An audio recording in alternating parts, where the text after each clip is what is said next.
Remember that wild, dreamlike show with dinosaurs, volcanoes, glowing crystals, and giant lizard creatures with light-up eyes? Yep, we're talking about Land of the Lost, the 70s classic that left a mark on the childhood of so many fans.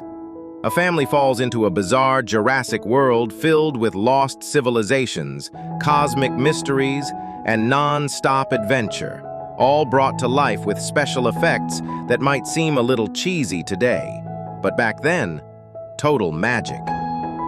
But what about the cast? What happened to the protective dad, Rick Marshall? What about siblings, Will and Holly?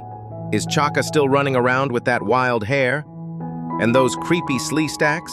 Remember the chills just from hearing them breathe? Today, we're diving into where they are now, or where life took them after the show. Some became soap opera stars, others stepped away from the spotlight completely. And yep, one of the Sleestaks turned out to be an NBA player. Who knew? So grab your Explorer helmet, fire up the time crystal, and join us on this nostalgic journey back to the Land of the Lost. Spencer Milligan was born in 1937 in Chicago. Before becoming TV's most determined dad, Spencer was a well-trained stage actor and had already made a guest appearance on Gunsmoke. In Land of the Lost, Spencer played the iconic Rick Marshall, the father of a family trapped in a parallel dimension full of dinosaurs, ape men, and bizarre creatures called Sleestaks. Rick was the brains of the family, always trying to unravel the mysteries of the land and find a way back home.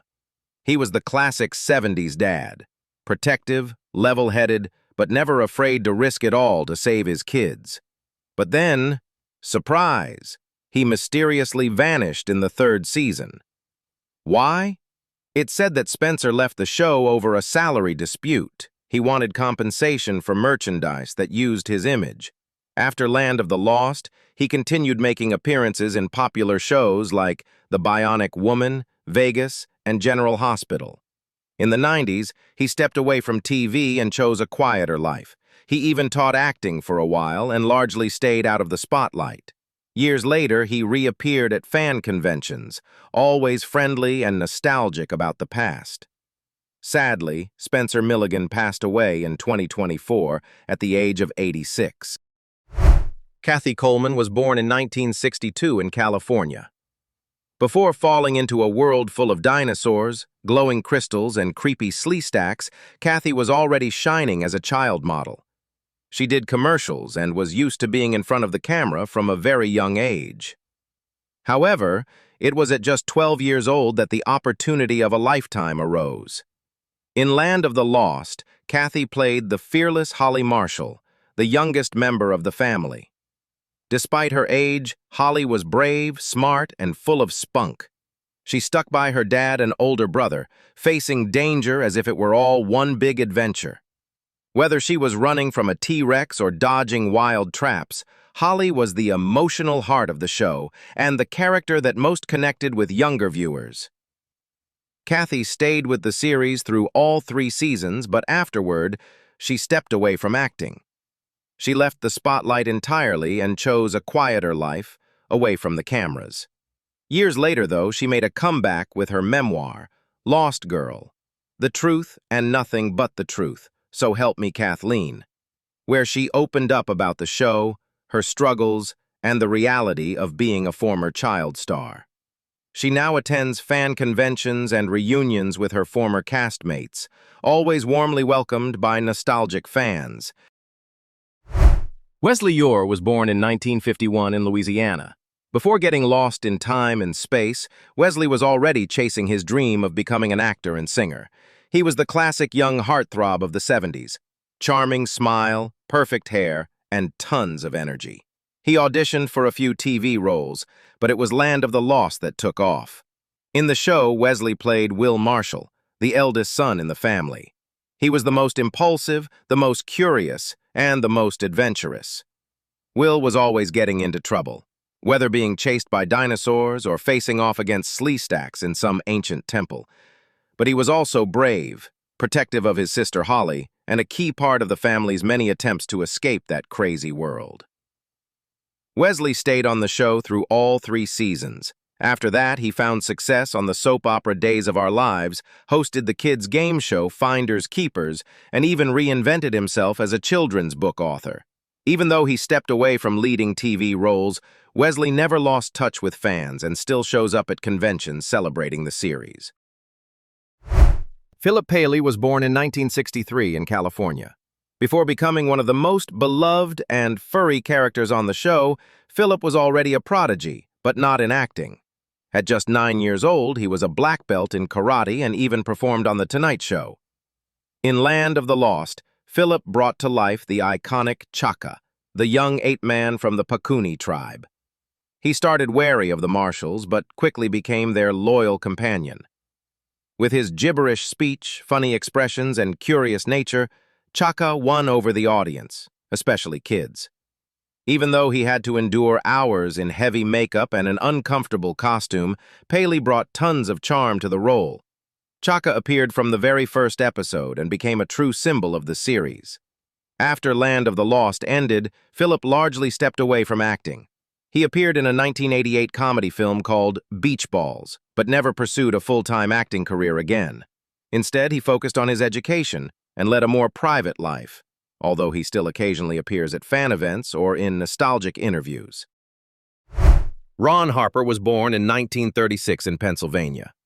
Before landing in a dimension full of dinosaurs and time-bending mysteries, Ron Harper was already a familiar face on American TV. He began his career in the 1960s with roles in shows like 87th Precinct and rose to fame, starring in the TV series Planet of the Apes. In Land of the Lost, Ron joined the cast in the 3rd season as Uncle Jack Marshall, stepping in after the mysterious disappearance of Rick, the family's original patriarch. Jack is Rick's brother, who ends up in the same bizarre world while trying to rescue his family. He naturally takes on the role of protector and leader, guiding Will, Holly, and Chaka through the wild and unpredictable adventures that come with every episode. After Land of the Lost, Ron Harper appeared in several TV shows, including Generations, Capital, Melrose Place, and even made a guest appearance on Cold Case. He was one of those versatile actors who always popped up somewhere, even if just for a single episode. He passed away in 2024 at the age of 88 from natural causes. Sharon Baird was born in 1942 in Seattle. She began her career as a child actress and dancer, gaining fame in the 1950s as one of the original Mouseketeers on the Mickey Mouse Club. In Land of the Lost, Sharon played Sa, one of the Pakuni, the tribe of furry humanoids who spoke their made-up language. Sa was one of Chaka's companions, and despite the heavy makeup and hot costume, Sharon brought charm and personality to the character using only body language, gestures, and expressive eyes. It was like watching a pantomime in the middle of a Jurassic jungle. After the show, Sharon continued her career, mostly behind the scenes and as a performer in children's entertainment, particularly in productions by Sid and Marty Krofft. She appeared in shows like Sigmund and the Sea Monsters and others, where acting inside a full-body costume required serious physical expression, something she mastered. Today, at 83 years old, Sharon still makes appearances at fan events, always welcomed with love by longtime fans. Walker Edmiston was born in 1926 in Missouri. Before becoming a deep-voiced, sharp-witted Sleestak, Walker Edmiston was already a legend in the world of voice acting. He began his career in radio, and when television came along, he quickly became one of the most in-demand talents for children's programming. In the 50s and 60s, he voiced puppets, monsters, aliens, and even cute little animals. The guy could do it all. In Land of the Lost, Walker truly stood out as the voice of Enoch, the good Sleestak, smarter, more articulate, and way more civilized than his creepy cousins. Enoch was a sort of scientist and guardian of the dimensional portals, always caught up in philosophical and technological dilemmas. Edmiston's performance gave the character a wise, serious, almost noble presence. After Land of the Lost, Walker kept his voice acting career going strong. He lent his voice to characters in The Smurfs, Spider-Man, and many more. Walker Edmiston passed away in 2007 at the age of 81 from cancer. John Locke was born in 1927 in Florida. Before hiding behind rubber masks and bizarre costumes, John was already a familiar face from the golden age of American TV. He began acting in the 1950s and appeared in classic shows like Gunsmoke and Wagon Train, often playing sheriffs or tough cowboy types. But in Land of the Lost, Locke took on a very different kind of role. He was one of the actors behind the fearsome Sleestak leader, those slow-moving green creatures whose creepy breathing alone could give you chills. John also portrayed the snowman and other mysterious creatures throughout the series. And he did it all without saying a single word, relying entirely on body language. It took serious physical control, and John was a pro at it. After the show, he continued to work steadily, appearing in dozens of TV series, including The Bionic Woman, The Dukes of Hazzard, and many more.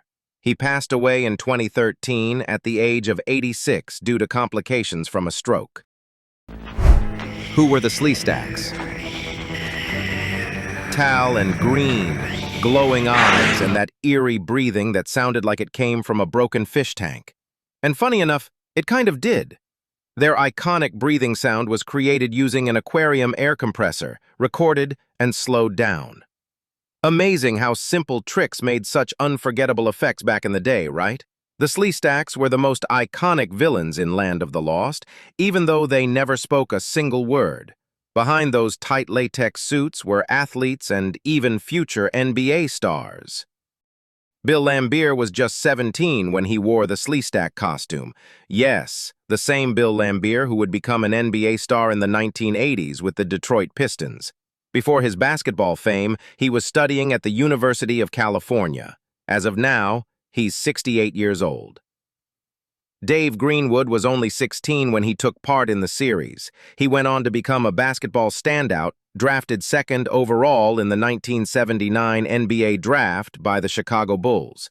He played for teams like the San Antonio Spurs and Phoenix Suns, building a solid career in the league. Sadly, Dave passed away in 2025 at the age of 68. Bill Boyd was around 20 during Land of the Lost. At 6'3", he played forward for the USC basketball team and was a perfect fit to portray a Sleestak. Today, he works in real estate.